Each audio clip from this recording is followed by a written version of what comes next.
राजस्थान विधानसभा में आज युवा संसद हुई, जिसमें देश भर के स्कूली छात्रों ने हिस्सा लिया। इस दौरान स्टूडेंट्स ने पेपर लीक, कोचिंग स्टूडेंट के सुसाइड के मामलों के मुद्दों पर आक्रोश जताया।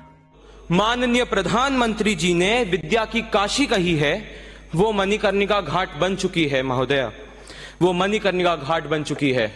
बच्चों के पास आत्महत्या के अलावा और कोई चारा बचा ही नहीं है, वो करेंगे क्या? विश्वास ही है लोगों का सरकार में, जो सूत्रधार है किसी भी लोकतंत्र को महान बनाने का।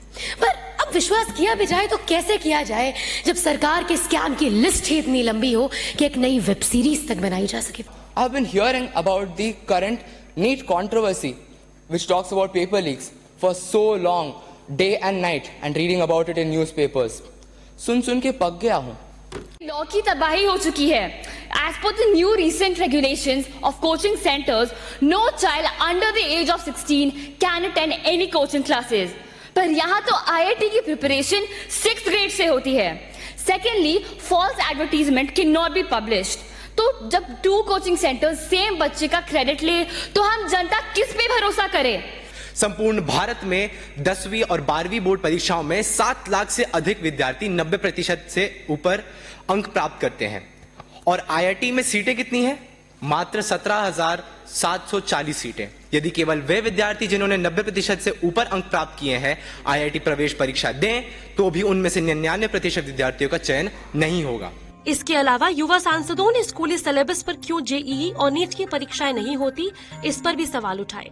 साथ ही कोचिंग के मामलों में तत्काल सुनवाई के लिए स्पेशल कोर्ट खोले जाने की मांग की। कोचिंग संस्थानों की मनमानी फीस वसूली को लेकर भी निशाना साधा। For an exam like NEET, there are 25 lakh students competing for just 50,000 seats. For an exam like JEE, there are 14 lakh aspirants vying for 14,000.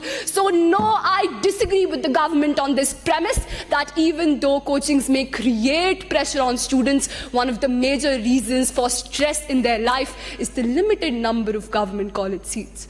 बात करते हैं अलार्मिंग मेंटल हेल्थ इश्यूज की। एक जमाना था, श्रीमान टीकाराम जूली साहब ने भी यही कहा कि हम उम्मीद करते हैं कि वापस से युवावस्था में आते। लोग कहते हैं अगर हम भी बच्चे होते तो आराम से खेल कूद तो पा रहे होते। पर सर, आज वही 56% बच्चे डिप्रेशन का शिकार हो चुके हैं। 60% बच्चों के पास मेंटल हेल्थ सपोर्ट नाम की चीज नहीं है। आज के कोचिंग संस्थानों ने गुणवत्तापूर्ण शिक्षा को हर नागरिक के मौलिक अधिकार से एक विशेष अधिकार बना दिया है। चिंतित माता पिता की नजरों में ये कोचिंग संस्थान पैसा छापने की मशीन बन गए हैं, जो छात्रों और अभिभावकों की असुरक्षाओं पर गिद्ध दृष्टि लगाए हुए हैं। युवा संसद में स्टूडेंट्स ने पेपर, मनमानी फीस वसूली और भेदभाव सहित कई मुद्दे सदन में उठाए।